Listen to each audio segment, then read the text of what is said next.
Osseous tissue. So you may have had a bit of this in lab associated with chapter 4 material. I wait till chapter 6 because then we just do it all at once. So osseous tissue or bone, this just means bone tissue, is a connective tissue. So what is unique and interesting about connective tissue as compared to the other tissues?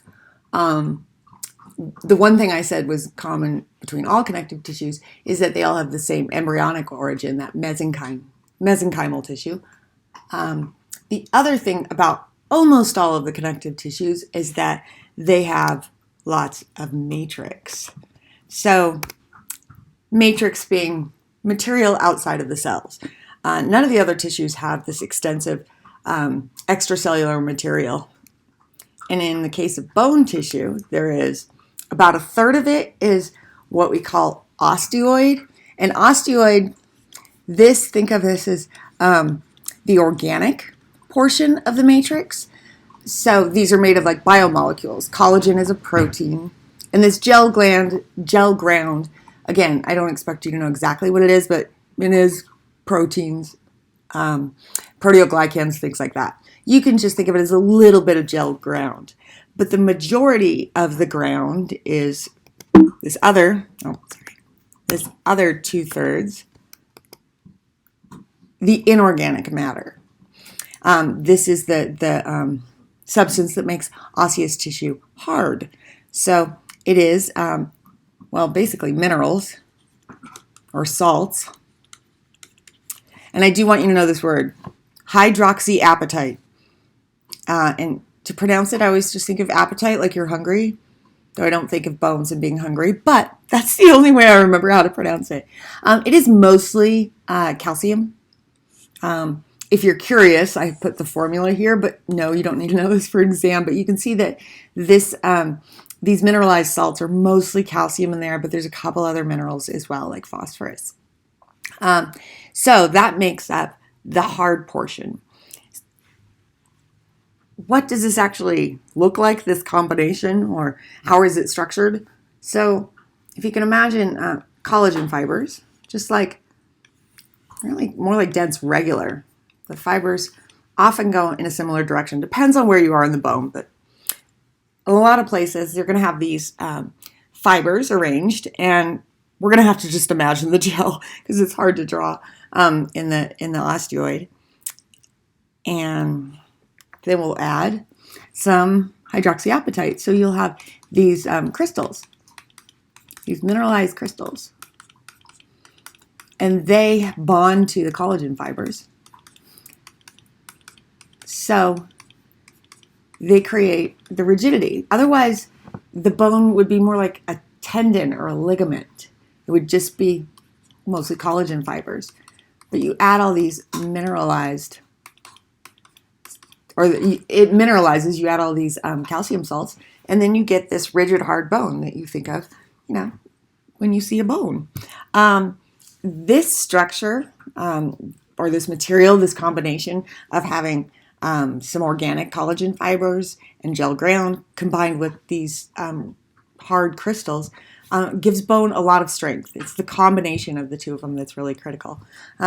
So if you, for instance, took a bone, and you can do this, there's various chemicals that'll get rid of one or the other. So for instance, like vinegar, if you soaked the bone in some really strong vinegar, stronger than you'd even just buy at the store, you would dissolve away the minerals, and you'd be left with just collagen. So just collagen fibers, well, that's not going to work. That's not going to give you support and structure, because if you can imagine a tendon and a ligament, they do bend.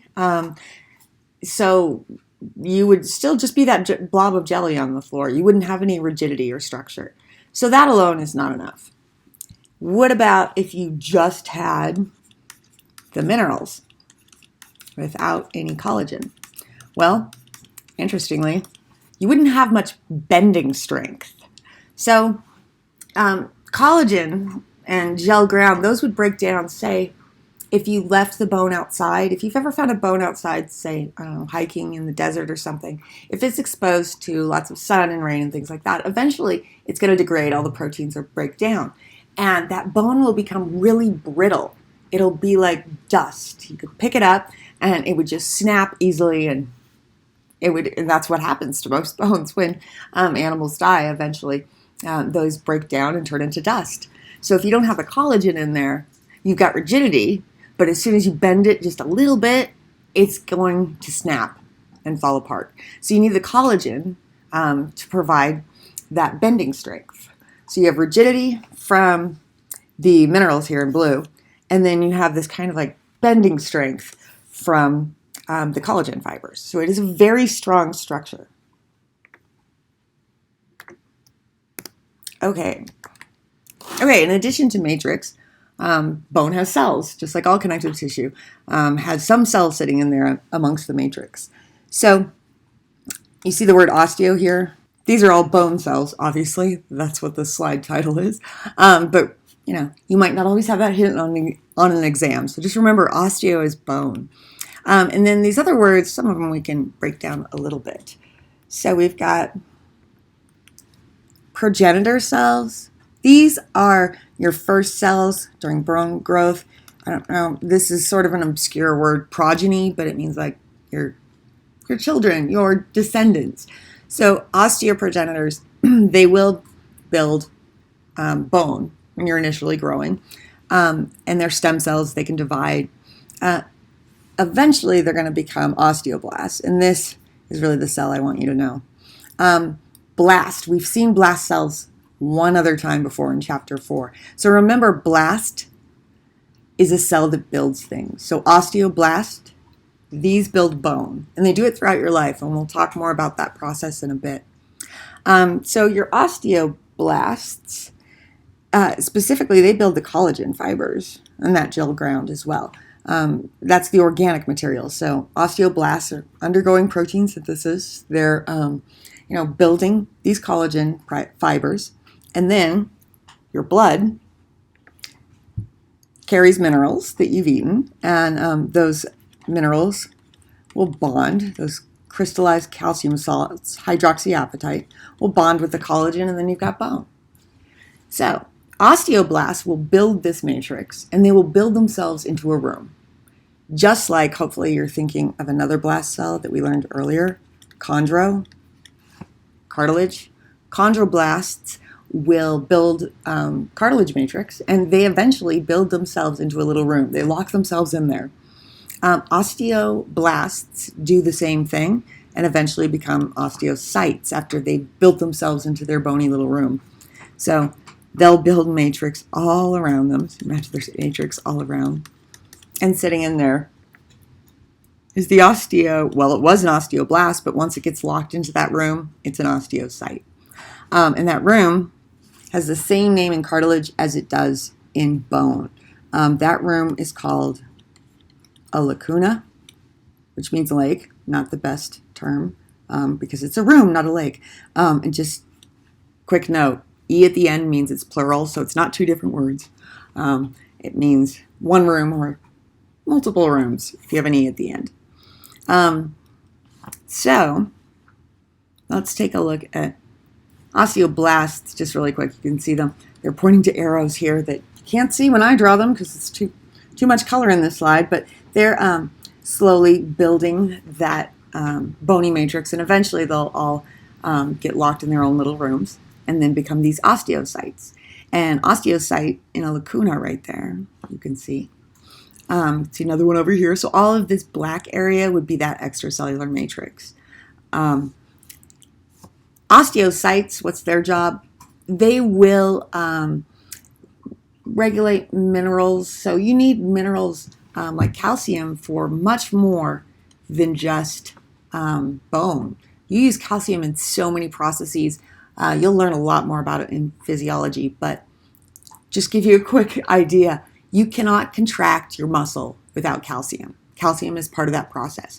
So you would not be able to move if you didn't have calcium available in the muscle cells. Same with nervous system. You could not, our neurons couldn't talk to each other without calcium. So you would die if your nervous system couldn't talk to itself. So you have to have a certain amount of calcium circulating in your blood in case your muscle cells or your nerve cells need it. So if you're running low on calcium, your osteocytes will take some out of the matrix, just a little bit, and put it into the bloodstream. So it will then take in excess. If you have more than enough calcium, store it for later. So these osteocytes don't do a lot of building, but they will regulate calcium in the rest of your body. If you need a little bit, or if you've got too much, it'll release or take in excess calcium. Okay, last cell type, osteobone-clast. This word means the opposite of blast. It means destroy, which I really think, at least for our thing, for modern American English, blast would make more sense for the destroyer, but that's not what it is.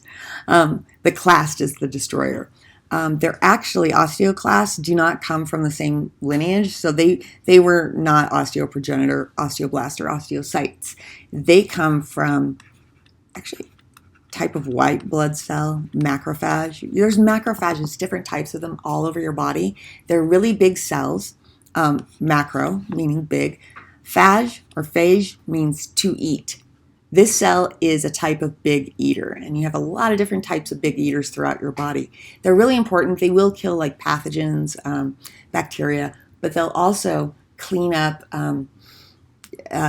cellular debris, say if the cell dies or if this matrix gets destroyed, it'll just clean up. It's a good cleaner. So osteoclasts come from these macrophages in your white blood cells, types of white blood cells. And osteoclasts, destroy bone. They literally eat away at your bony matrix and destroy it, which you might be thinking, why would you want to do that? We'll get to that. It is a really important process, destroying bone.